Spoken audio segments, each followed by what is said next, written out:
हरे कृष्णा, राधे राधे। आप सबका फिर से वेलकम है हमारे कान्हा जी चैनल पर। आप सब ठीक होंगे, स्वस्थ होंगे और कान्हा जी की सेवा में मस्त होंगे। तो देखिए, सर्दी का मौसम हो चुका है, तो आज हम आपको बताएंगे कि कान्हा जी को, ठाकुर जी को सर्दी में स्नान कराना चाहिए या नहीं। तो देखिए, यदि आप ठाकुर जी को अपने फैमिली मेंबर की तरह मानते हैं या उसकी सेवा उसी हिसाब से कर रहे हैं, तो देखिए आपने उसी हिसाब से ठाकुर जी की सेवा करनी है। यदि आप शास्त्रों के हिसाब से ठाकुर जी की सेवा करते हैं, स्नान वगैरह करते हैं, भोग वगैरह लगाते हैं, तो आपने शास्त्रों के हिसाब से ही उसकी सेवा करनी है, स्नान सेवा करनी है। तो देखिए, हम आज आपको बताएंगे कि सर्दी में ठाकुर जी का स्नान कराएं या ना कराएं, ये जरूरी है या नहीं। तो देखिए, कई भक्तों के मन में ये प्रश्न उठ रहा होगा कि सर्दी इतनी हो चुकी है, जब हमें इतनी सर्दी लगती है तो हमारे ठाकुर जी को भी सर्दी लगती होगी। तो देखिए, हम ठाकुर जी से इतना प्रेम करते हैं, मन में भाव होता है, ये तो भाव के भूखे हैं। हमने आपसे पहले भी कहा है, ठाकुर जी से जैसा भाव रखेंगे, जैसा प्रेम करेंगे, ये वैसे ही हमारे साथ रहेंगे। तो देखिए, ठाकुर जी को कुछ नहीं चाहिए, ठाकुर जी को तो सिर्फ भाव की ही जरूरत होती है। उन्हें ये नहीं है कि कोई कैसे रख रहा मुझको, कैसे अपने आप रह रहा, ये तो सिर्फ भाव चाहते हैं। भक्त के मन में सिर्फ भाव होना चाहिए, चाहे वो किसी भी प्रकार से सेवा कर रहा है। ये नहीं कहते हैं कि मेरे सेवा बड़ी से बड़ी करो, ये नहीं बोलते ठाकुर जी, ये नहीं बोलते किसी को। ठाकुर जी तो सिर्फ भाव देखते हैं, ना ये छोटा देखते हैं ना ये बड़ा देखते हैं। सिर्फ हमारे ठाकुर जी तो भाव देखते हैं, भाव के भूखे हैं। तो देखिए, आज हम बात करेंगे स्नान की। यदि आप ठाकुर जी को स्नान नहीं कराना चाहते, यदि आपके मन में भाव है कि आज ठंड लग रही होगी हमारे बाल गोपाल को, तो हम आज इसको स्नान नहीं कराते, क्योंकि हम प्यार बहुत करते हैं ना, इसीलिए।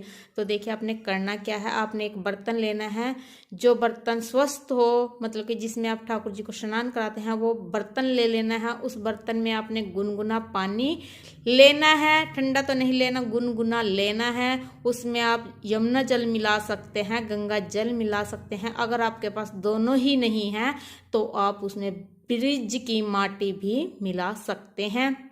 देखिए, आपने उसमें मिला के, तुलसी दल मिला के, आप एक वस्त्र ले लें, जो रुमाल वगैरह होता है आप वो ले लें। आप उसको लेकर उस पानी में भिगो लें, उसे पूरी तरह भिगो कर, निचोड़ कर आपने अपने ठाकुर जी के हाथ पांव मुंह सारे शरीर पर उस कपड़े से साफ कर देना है। और देखिए, ये स्नान की ही तरह हो जाता है और इससे ठाकुर जी को ठंड भी नहीं लगेगी। आपने ऐसे करके, जैसे देखिए सर्दी में बच्चे कहते हैं नहीं कि आज हम नहीं नहाएंगे, आज तो हम मुंह हाथ धोएंगे, आज तो सर्दी बहुत हो रही है, आज हम नहीं नहाएंगे। तो ऐसे ही हमारे बाल गोपाल हैं, हमारे मन में भी भाव उठता है, तो आपने ऐसी सेवा कर लेनी है। अगर आप नहीं चाहते कि ठाकुर जी को स्नान कराएं, तो वो स्नान ही हो जाता है। आपने ऐसे ही करना है, एक वस्त्र लेना है, उसे पूरी तरह निचोड़ कर ठाकुर जी के हाथ पांव पूरे शरीर पर मुंह वगैरह साफ कर लेना है। और उसके बाद आप उसकी सेवा कर सकते हैं, आप उसकी श्रृंगार सेवा कर सकते हैं, फिर पूजा वगैरह कर सकते हैं। जो भी आप विधि करते हैं शास्त्रों के हिसाब से करते हैं, तो आप शास्त्रों के हिसाब से कर सकते हैं। यदि आप ठाकुर जी को फैमिली मेंबर की तरह रखते हैं, फिर आप उसी के हिसाब से ठाकुर जी की सेवा कर सकते हैं। तो हमने आपको यहाँ पे बता दिया है कि आप कैसे सेवा कर सकते हैं। क्या जरूरी है ठाकुर जी को स्नान कराना या नहीं? अगर आप सेवा कर रहे हैं शास्त्रों के हिसाब से, तो आपको स्नान जरूरी है कराना। क्योंकि देखिए, मैंने तो अभी तक तो अपने ठाकुर जी को ऐसा नहीं किया कि मैंने कपड़ा भेकर अपने ठाकुर जी का मुंह हाथ साफ कर दिए। मैंने तो अभी आया है मेरे ठाकुर जी, अभी आया मेरा माधव, शायद 1.5 साल के करीब हो गया है आए हुए ने। तो देखिए, जब से आया मैंने एक भी दिन ऐसा नहीं छोड़ा कि मैंने अपने ठाकुर जी को स्नान ना कराया हो। चाहे जैसे भी हो, ठाकुर जी का स्नान कराया जरूर है। अगर नहीं मैं करती हूँ तो मेरी फैमिली में से और कोई कर देता है, लेकिन करता जरूर है। और फिर आप ऐसे ही कर लेना। ये तो भाव देखते हैं, भाव के भूखे होते हैं। सर्दी ज़्यादा है तो आप ऐसे अपने ठाकुर जी की सेवा कर सकते हैं। वस्त्र सेवा, स्नान सेवा, भोग सेवा, जो मर्जी विधि करें आप।